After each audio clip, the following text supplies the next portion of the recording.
as yourself. So love God with all your heart, soul, strength, and mind. And like Paul said in this passage, love combines everything in unity. And Jesus said the greatest thing is to love God, love your neighbor as yourself. And so we think about loving ourselves. And each day, what does it mean to love myself? And then love each other in the same way. And that means same thing that we talk about, clothing ourselves with compassion and kindness and gentleness towards ourselves as well as other people. Because we can be pretty hard on ourselves. And we can also not love ourselves by not feeding ourselves the things that we need, feeding our minds, feeding our spirits, the things that we need. So when we talk about the Love Your Life workshop, every day I think about who is the person I most want to be. And that's part of like that, setting your mind. Who is this person I most want to be? And so this week I was listening to a lot of things and thinking about a lot of things, and then Kate told me a story the other day, and it like all came together. And so because of her story, I'm going to call today's little talk, Don't Miss the Butterfly. And I'll tell her story as best I can. But you were driving where, in Wilmington or on 95? Driving home from work. I was in Elkton. And somebody cut you off or something? Maybe she let you tell the story. I was coming home from work, very anxious to get home. 95 is miserable. And I was at Delancey's, where you guys used to live, at the light, and the person in front of me stopped at a yellow light. And I'm like, we could have stopped made at this. a yellow light. I'm like, this is a rare one. How dare they be cautious? They don't stop at the red So one my sometimes. initial, I was like, this person's insane. I'm like, we could have been, and I'm in the car getting, like, this guy's an idiot, And then, so I stopped, and a second after I stopped, a butterfly came in one window and left out the other, this close to my face, and I was like, I wouldn't have got to see that if, Yeah, so it's kind of like, it made me think, like, you're not an idiot. I'm sorry. Get your foot on the accelerator. I'm just like, I'm rushing to get home, and not to be like that. There's things to be missed when you're like that. Yeah, you're right. Yeah, it's kind of a mystery. Exciting, the butterfly. I was reading an article in my Runner's World about a runner, and which I kind of relate to, because first year I ran, I didn't keep track of time or distance. That is my pace. I would run for a half hour, I'd run for an hour. I didn't care how far I went. Just go out for an hour. Didn't matter how slow. And then I started running 5Ks. And then I started wanting to get faster. And then I get to where now I have a run keeper thing that you can program to tell you every so few minutes how far you've gone, your pace at the moment, your overall pace, And as much as I try not to do that, it's I'm still too curious. How fast am I running? And so I read this article about this guy who's running through a wooded area, and suddenly he stopped because the sun was shining on this tree, and the tree looked like it was full of life, just the way it was glistening off the leaves. And he stopped for a second and just enjoyed that. And then he started running and looked at his watch and thought, oh no, how much did I throw my pace off by stopping? And then he stopped again and thought, I can't believe what I'm doing.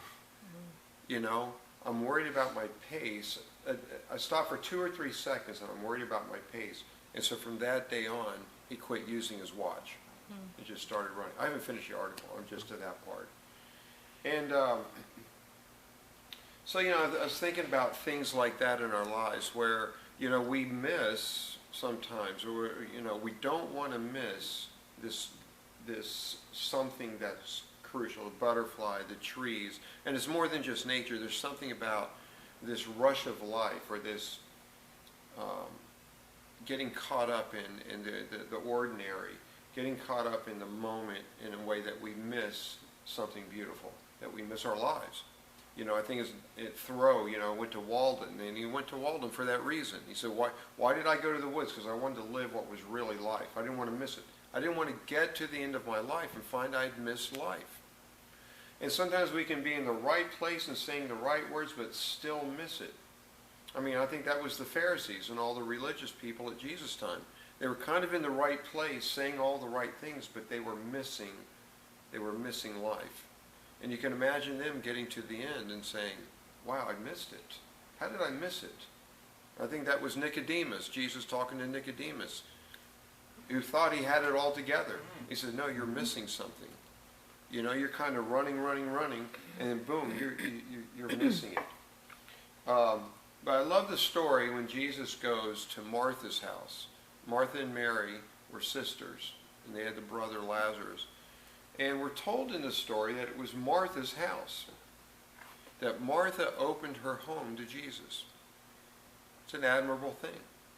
You know, she opened her home to have this, and who knows, that probably meant an entourage. You know, I kind of doubt it meant just Jesus. It could have been. We're not told the whole story. But, and it also could have meant a lot of very interesting people. I mean, you kind of think about the people who might have tagged along with Jesus. Wherever he went, he would be just crowds of, they would say, the demon-possessed and sick, you know. And I wonder sometimes how his disciples felt about that. Like, is this what we signed on for? We thought it was going to be like a little bit more, we're going to be in the upper echelon of politics, you know. And here we are surrounded by demon-possessed and sick people. And the upper echelon of society all are angry with him all the time.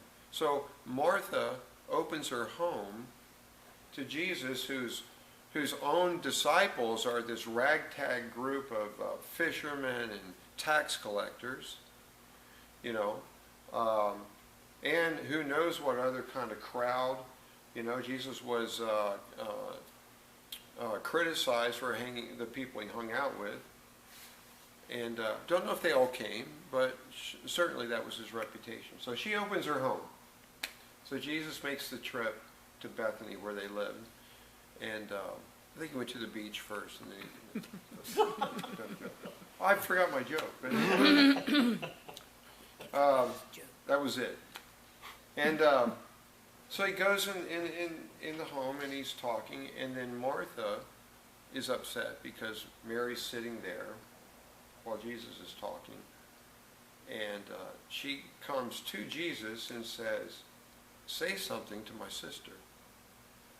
You know, this was so obvious to her, you know, so obvious to her that Mary was not doing the right thing. You know, it's like that person in front of you, Katie, stopped at the yellow light. She's sitting visiting with you. So it's so obvious to her that she gets, obviously she's listening to you, Jesus. Would you tell her to help me?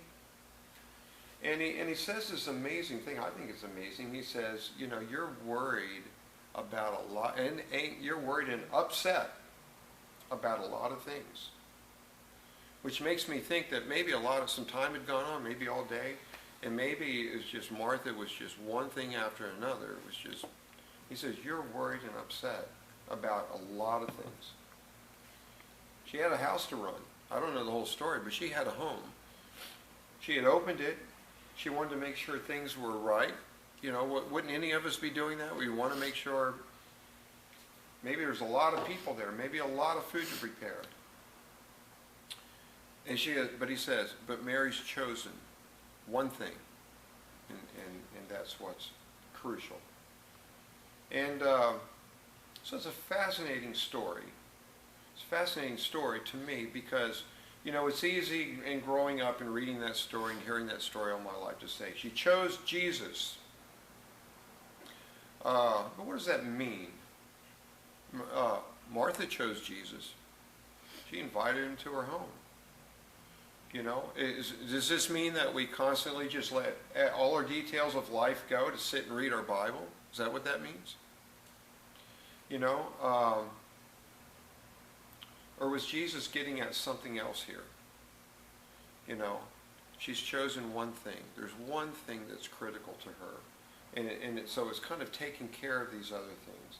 And it kind of reminds me of that runner. It kind of reminds me of these moments where, you know, we get angry at a driver, or we get angry at a spouse, or we get angry at a boss, or we're keyed up about everything. And suddenly it's like all that we realize, all that is not what's critical to our lives. And maybe for me, a lot of times it's always going and trying to think to my last day. If I'm aware on my last day, this is my last day, what will be important to me? What will be critical to me on that last day? And to kind of project there. And what will be the things that will be worth it to me? What will be the things that I'll say, oh, I wish I'd done that. I wish I'd worked more hours, you know, or I wish I'd accomplished more, or, you know, or will we think that? Or will it be relationships? Will it be love? Will it be what I've given? Will it be the singleness of heart? Paul said, one thing I do.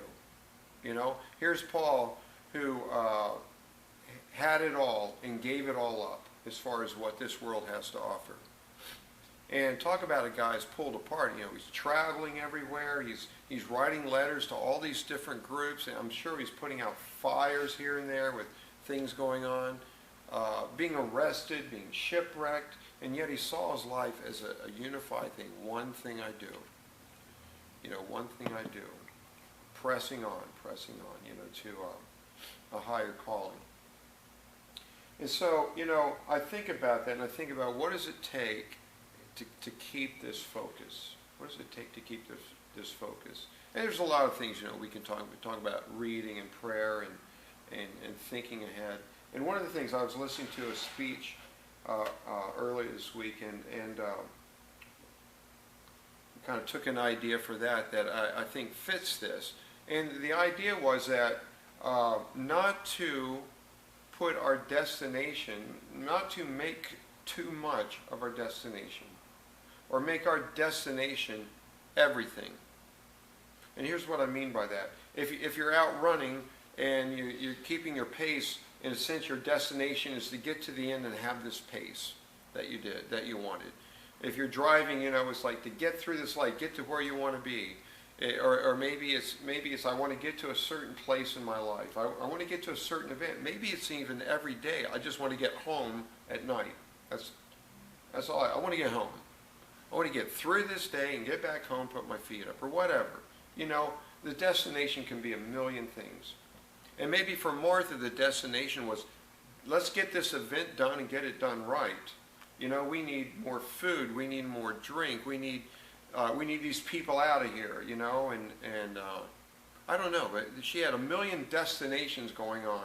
That is things that she wanted and needed to accomplish. And she was missing what was right in front of her. And the point of the speech that I heard was, when we think it's the destination, we miss the journey. You know, it's like I ran a marathon. I've run a few marathons, and it's not, you know, it's great to finish, and you come across it. Believe me, it's great to finish. You're just glad it's done, and you get that medal. But you know what? That you don't stand there for like days at the finish line and say, "Oh, this is what it's all about," you know. And if the whole training is miserable, what's the point? You know, because we don't live at that finish line. We live on the journey. We live on the journey. And being able on that journey to experience that one thing, this unity of purpose, this unity of heart, this love that Paul talks about in Colossians, this being clothed with compassion and gentleness and forgiveness, and this that we don't want to miss the moment for the sake of getting somewhere. And that moment is a moment of love. It's a moment of joy. It's a moment of acceptance of wherever we are and what's in front of us. You know, to have a peace about us because of that.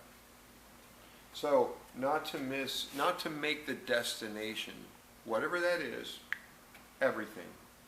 You know what I mean? Not to make that destination everything. He told a story about a bunch of mountain climbers that on this long journey up a great mountain, this group finally get to the top, and they're excited and they're celebrating, and then they stop and said, "Okay, let's go down." You know, and in a sense, that's what happens a lot, because it's not necessarily, you don't live at the top of the mountain. It's that great climb up, and then you have the climb down. I used to be a big Sixer fan back in the Dr. J days, and they finally won the NBA Finals. against the Lakers. And I'll never forget an interview with Dr. J, which he said, you know, the greatest moment was not when the game was over. It wasn't even when we got our trophies.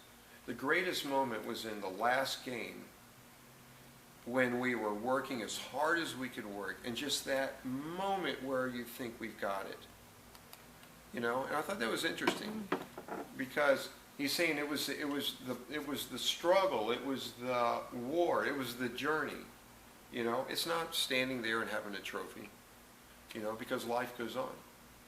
But it's being totally absorbed in what you're doing, being able to give yourself totally to what you're doing. And then what Jesus said, you know, greatest thing is loving God with your whole being. How do you do that? You know, it's like the question, is that removed from life? No. He says, how do you do that? You love your neighbor as yourself. You know, you're able to give yourself completely wherever you are to whatever it is. And that is life. So that when the Good Samaritan, as we call him, sees this guy dying or dead, you know, it wasn't an imposition. It wasn't like, oh man, I've got a destination. This is an interruption. This was life. Because what did Jesus tell the guy? He said, well, who was the neighbor? He goes, well, that guy, you know. He wouldn't even say who it was because he didn't like Samaritans. And Jesus said, yeah, do that and you'll live. Do that and you'll live. See that butterfly, you know, and enjoy it and you'll live. You know, stop wearing the watch. Or at least if you do, be able to stop and not worry about it and know what's important. You know, and for Martha, you know, it meant something. Now it's interesting, Jesus goes back another time and she's making provisions and he doesn't say this to her. You know, because her heart had changed, her life has changed, her focus has changed. What she was doing didn't necessarily change. Isn't that interesting? Sometimes it's what I'm doing can be the same thing, it's just who I bring to it. Every day, it's who I bring to that moment. You know, I have that challenge every day at work. It can become a routine that I just kind of say, oh, I can't wait till this day is over, 8 hours, 10 hours, or I can bring a different person to that moment. That changes everything. Changes everything, so that's exciting. The last thing is when we start placing too much emphasis on the destination, which could be, I can't wait till Friday, I can't wait till Saturday, you know, the destination. Then, when the destination doesn't work out, we blame everybody else. You know, we blame society, we blame people, we blame our loved ones because we had all these interruptions, you know. So, it's just letting all that blame go, living in peace and forgiveness and compassion. And stopping, not stopping, you know, we say stop and smell the roses, but it's really finding that one thing that's Jesus challenged Martha. Mary's chosen one thing, and she's got everything, and you're missing it, you know. So that's all. Hope that was helpful. It was helpful to me.